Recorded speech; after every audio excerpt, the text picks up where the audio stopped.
राधे राधे दोस्तों, आज की इस वीडियो में हम आपको सोमवती अमावस्या के बारे में पूरी जानकारी देंगे कि क्या होती है, इसके पीछे की कहानी क्या है और कौन से इसके उपाय हैं जिससे करके आप जीवन में सुख शांति स्थापित कर सकते हैं। जिन लोगों को इसके बारे में नहीं पता है वो आज ध्यान से इस वीडियो को देखें और जिनको पता है वो भी पूरा देखें।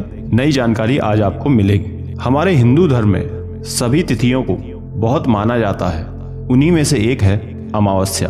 हमारे हिंदू संस्कृति में अमावस्या को पूरे अनुष्ठानों और परंपराओं के साथ मनाया जाता है। ये हम सब जानते हैं कि अमावस्या की रात सबसे ज़्यादा अंधेरी रात होती है। इस दिन अंधकार बहुत अधिक होता है। ये पूरा दिवस शिवजी को समर्पित होता है। ये सोमवती अमावस्या एक बहुत ही पवित्र दिन होता है। सोमवार को होने के कारण ही इसे सोमवती अमावस्या कहा जाता है। इस दिन सभी सुहागन स्त्री अपनी पति की लंबी आयु के लिए व्रत रखती हैं। जो भी व्यक्ति इस व्रत को करता है वो सभी नकारात्मक ऊर्जाओं से दूर रहते हैं। वहीं इस दिन पवित्र नदियों में स्नान व दान करने का विशेष महत्व है। इससे समस्त पाप कट जाते हैं और पुण्य की प्राप्ति होती है। इस बार सोमवती अमावस्या पंचांग के अनुसार फागुन मास की अमावस्या तिथि 19 फरवरी को है। इसका शुभ मुहूर्त शाम 4:18 से आरंभ होगा और 20 फरवरी को 12:35 पर समाप्त होगा। उदया तिथि के अनुसार 20 फरवरी को सोमवती अमावस्या मान्य होगी। सोमवती अमावस्या की कथा कुछ इस प्रकार है। प्राचीन समय में एक ब्राह्मण अपने परिवार के साथ एक गांव में रहा करता था। उसके घर में उसके और उसकी पत्नी के अलावा उसके 7 बेटे और एक बेटी थी। वो सभी आराम से सुख से अपना जीवन व्यतीत कर रहे थे। धीरे धीरे समय आगे बढ़ता गया और ब्राह्मण के बच्चे बड़े हुए तो उसने अपने सभी बेटों का विवाह कर दिया। उसके सभी बेटों की बहुएं आती हैं। सब कुछ सही चल रहा था। अब केवल ब्राह्मण की बेटी रह गई थी। वो उसके लिए सुयोग्य लड़का ढूंढने लगता है, लेकिन कहीं बात नहीं बनती। ब्राह्मण की बेटी का कहीं भी विवाह का योग बन ही नहीं रहा था, जिसके कारण ब्राह्मण बहुत दुखी और परेशान था। एक दिन उसने किसी ज्ञानी पंडित से अपनी बेटी की कुंडली दिखाई, जिसमें उसके बेटी के विवाह के अशुभ योग लिखे होते हैं, जिसके अनुसार यदि ब्राह्मण की बेटी का विवाह हो भी जाता है तो भी वो विवाह के कुछ समय बाद ही विधवा हो जाएगी। ये सुन ब्राह्मण और उसकी पत्नी अपनी बेटी के लिए चिंता करने लगते हैं और तब वो इसका उपाय पूछते हैं। पंडित जी कहते हैं कि सिंघल द्वीप पर एक सोना नाम की धोबिन रहती है। सोना धोबिन एक पतिव्रता स्त्री है जो हर अमावस्या का व्रत करती है। यदि तुम्हारी बेटी उनके पास जाए और पूरी श्रद्धा के साथ उनकी सेवा करे और वो अपने माथे के सिंदूर में से थोड़ा आपकी बेटी को लगा दे तो आपकी बेटी का वैश्यव्य दोष हट सकता है। वो एक सुखी वैवाहिक जीवन को स्थापित कर पाएगी। ये सुन ब्राह्मण का सबसे छोटा बेटा कन्या को लेकर सिंघल द्वीप के लिए निकल जाते हैं, लेकिन उस द्वीप तक पहुंचने का रास्ता बड़ा ही कठिन था। उसे पार कर ही वो उस धोबिन के पास जा सकते थे। वो दोनों भाई बहन कुछ देर विश्राम हेतु वहीं एक पेड़ के नीचे बैठ जाते हैं। तभी उस कन्या को उस पेड़ के ऊपर एक गिद्ध का घोंसला दिखाई देता है। वो घोंसले में गिद्ध के बच्चे थे। उस घोंसले के पास एक सांप घूम रहा था और कुछ ही समय में सांप घोंसले के पास जाने लगा। गिद्ध के बच्चों की जान को संकट में देख उस कन्या ने सांप को मार दिया। अपने बच्चों को सलामत देखकर गिद्ध बहुत खुश हो जाती है और तब वो उन दोनों भाई बहन का आभार प्रकट करती है और उन्हें समंदर पार करने में मदद करती है। वो उन्हें अपने ऊपर बैठाकर समंदर के उस पार छोड़ आती है। अब दोनों भाई बहन उस धोबिन के घर को ढूंढकर उसके आसपास ही रहने लग जाते हैं। ब्राह्मण की कन्या रोज चुपके से सुबह 3 बजे अंधेरे में जाकर उस सोना धोबिन के घर का सारा काम कर देती थी और उसके सुबह उठने से पहले वहां से चली जाती थी। वो कन्या अब प्रतिदिन धोबिन के घर जाकर सारा काम कर देती थी। यहाँ रोज सुबह उठ अपने घर की साफ सफाई देख धोबिन को संदेह हो रहा था कि ये सब कौन कर रहा है। तब वो अपनी सास से इसके बारे में पूछती है, लेकिन उनके मना करने पर कि वो कोई काम नहीं करती, अब उसका संदेह पक्का हो जाता है। वो अगले दिन पूरी रात जगी रहती है और जैसे ही ब्राह्मण की कन्या और बेटे उसके घर में आकर साफ सफाई करने लगते हैं, वो उन्हें देखकर पकड़ लेती है।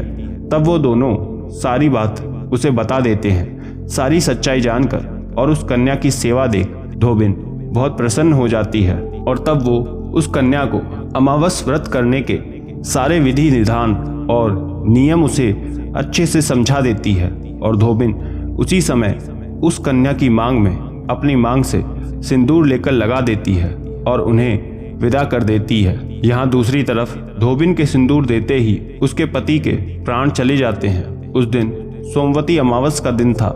धोबिन तुरंत दौड़ते दौड़ते पीपल के पेड़ के पास जाती है। उसे इसका उपाय पता था, लेकिन परिक्रमा करने के लिए उसके पास कोई सामान नहीं था।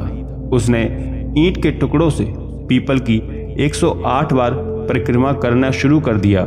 ऐसा करते ही धोबिन के पति में जान आ गई और वो पुनः जीवित हो गया। ये दूसरी तरफ कुछ समय बाद ब्राह्मण की कन्या का भी अच्छी जगह विवाह हो जाता है और वो अपने पति के साथ सुखमय जीवन व्यतीत करने लगती है।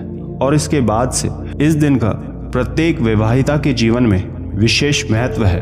वे अपने पति की लंबी आयु के लिए प्रार्थना करती हैं। दोस्तों, यदि आपके जीवन में धन से, नौकरी से या किसी तरह के दोषों से परेशान हैं, उसका समाधान चाहते हैं, छुटकारा पाना चाहते हैं, तो इसके लिए आपको सोमवती अमावस के दिन कुछ उपायों को अवश्य करना चाहिए। इस उपाय को करने से आपके जीवन की सारी समस्याओं का हल आपको मिल जाएगा। तो आइए जानते हैं उन उपायों के बारे में। पहला, सोमवती अमावस के दिन गंगा नदी में स्नान करने का विशेष महत्व है। इस दिन इस पवित्र नदी में स्नान करने से आपको सभी कष्टों से मुक्ति मिल जाती है और जीवन में आने वाली समस्याएं पहले ही दूर हो जाती हैं। सोमवती अमावस के दिन दान पुण्य जरूर करना चाहिए। इस दिन व्यक्ति द्वारा किए गए दान से उसे पुण्य की प्राप्ति होती है। यह दिन किसी भी शुभ कार्य को करने के लिए शुभ होता है। दूसरा, यूं तो गौ माता से जुड़े कोई भी अच्छा कार्य करना, जैसे उनकी सेवा करना, भोजन करवाना, सभी फलदायी होता है, आपको इसका फल मिलता है। लेकिन यदि आप 1000 गौदान का फल प्राप्त करना चाहते हैं तो इसके लिए आपको सोमवती अमावस के दिन मौन व्रत का पालन करना चाहिए। तीसरा, यदि आप धन बचाने का सोच रहे हैं, प्रयास कर रहे हैं, लेकिन उसके बाद भी पैसे बच नहीं रहे, व्यर्थ की जगह बार बार धन खर्च हो रहा है, तो इसके लिए आपको तुलसी माता की आराधना करनी चाहिए। श्री हरि के मंत्रों का जाप करना चाहिए और जब पूजा पूरी हो जाए तो उसके बाद तुलसी माता की 108 बार परिक्रमा करनी चाहिए। शाम के समय उपला लेकर उसके ऊपर घी और गुड़ को लगाकर उसे जलाना चाहिए। इससे धन वृद्धि होती है, आपको धन का लाभ मिलता है। चौथा, यदि आपके जीवन नौकरी से जुड़ी कोई भी समस्या है, आपका काम नहीं चल रहा, ऑफिस में दिक्कतें आ रही हैं या नौकरी मिल ही नहीं रही, तो इन सब के समाधान हेतु आपको सोमवती अमावस के दिन काले कुत्ते को रोटी में सरसों का तेल लगाकर रात को खिलाना चाहिए और साथ ही ओंकार मंत्र का जाप करना चाहिए। इससे आपकी नौकरी से जुड़ी समस्त समस्याओं का अंत हो जाएगा। आगे की जानकारी बताने से पहले एक छोटी सी रिक्वेस्ट, अगर आप चैनल पर पहली बार आए हैं तो चैनल को सब्सक्राइब कर लीजिए ताकि ऐसी जानकारियां सबसे पहले आप तक पहुंच सके। वीडियो अच्छी लग रही है तो लाइक कर दें और कमेंट में राधे राधे जरूर लिखें। पांचवा, यदि आपकी कोई भी इच्छा है जो आप चाहते हैं कि वो पूरी हो जाए, तो उसके लिए आपको पीपल के वृक्ष की पूजा करनी चाहिए। सोमवती अमावस के दिन पीपल के वृक्ष के नीचे बैठकर भगवान शंकर की आराधना करनी चाहिए। ये करने से आपकी सारी इच्छाएं पूरी हो जाती हैं। वहीं यदि आपके जीवन में धन से जुड़ी समस्त समस्याओं से मुक्ति के लिए और घर में धन की बरकत हेतु, वृद्धि हेतु भी आपको पीपल के वृक्ष की 108 बार परिक्रमा करनी चाहिए। उसके साथ ही उसे सूत लपेटने के उपरांत ब्राह्मणों को पूरे आदर सत्कार के साथ भोजन कराना, आशीष लेकर विदा करना चाहिए। इस उपाय को करने से आपके घर में धन धान्य की बरकत होती है। पीपल के पेड़ पर घी का दिया जलाकर पूजा करने से घर में सुख समृद्धि आती है। छठा, यदि किसी व्यक्ति के ऊपर काल सर्प दोष है और वो आपके जीवन को अधिक प्रभावित कर रहा है, तो उसके उपाय के लिए आपको सोमवती अमावस्या के दिन शिवजी के मंदिर में जाकर शिवलिंग पर उन्हें जल अर्पित जरूर करना चाहिए। साथ ही उन्हें बेलपत्र चढ़ाकर उनकी पूजा करनी चाहिए। आपके वो दोष कम हो जाते हैं। इसके अलावा प्रातःकाल उठकर चांदी के बने नाग नागिन की आराधना करके उनकी तस्वीर को किसी भी बहते जल में विसर्जित कर देने से भी ये दोष खत्म हो जाता है। ये तो हमने आपको बता दिए कि सोमवती अमावस्या के दिन आपको क्या करना चाहिए, लेकिन इसके साथ ही आपको ये भी पता होना चाहिए कि कौन सी भूल आपको नहीं करनी है। यदि आप वो करते हैं तो आपके जीवन कष्टों का आगमन होता है और समस्याएं बढ़ती रहती हैं। इससे घर में कलह कलेश बढ़ता है, आपके सभी कार्यों में रुकावट आती है, आपके पितृ भी नाराज हो जाते हैं और आपको श्राप तक दे सकते हैं। तो इसलिए इस दिन भूल कर भी ये गलती ना करें। पहला, सोमवती अमावस्या के दिन आपको कभी भी भूल कर अपने पितरों का अपमान नहीं करना चाहिए। कुछ भी ऐसा नहीं कहना है, ना ही करना है जिससे वो नाराज हो जाए। मान्यता के अनुसार इस दिन आपके पितृ अपने वंश द्वारा पिंडदान, तर्पणदान इत्यादि के मिलने की प्रतीक्षा करते हैं और जब उन्हें वो नहीं मिलता तो वो रुष्ट हो जाते हैं। आपके लिए समस्याएं बढ़ जाती हैं। इसलिए इस दिन स्नान करके जल देना चाहिए। इससे आपके पितृ प्रसन्न होते हैं। दूसरा है, सोमवती अमावस्या के दिन बिल्कुल भी किसी भी प्रकार के तामसिक भोजन का सेवन नहीं करना चाहिए, उससे परहेज करना चाहिए। इस दिन उनके सेवन करने से आपके जीवन में नकारात्मकता बढ़ती है, उन्नति में बाधा आती है। इस दिन व्यक्ति प्रयास करे तो बहुत लाभ पा सकता है। तीसरा, सबसे जरूरी, अमावस्या के दिन आपको भूल कर भी किसी भी जीव जंतु को कष्ट नहीं पहुंचाना है। इस दिन किसी भी जीव यानी कि गाय, कौवा, कुत्ता आदि जीवों को भोजन देने से वो आपके पितृ को भी प्राप्त होता है। इसलिए इस दिन जो भी बनाएं उन्हें अवश्य खिलाएं। इससे भी आपके पितृ प्रसन्न होते हैं। आशा करते हैं ये जानकारी आपको पसंद आई होगी। और भी जानकारियों के लिए स्क्रीन पर दिखने वाली वीडियो को ज़रूर देखें और ज़्यादा से ज़्यादा लोगों तक इस वीडियो को शेयर करें। राधे राधे।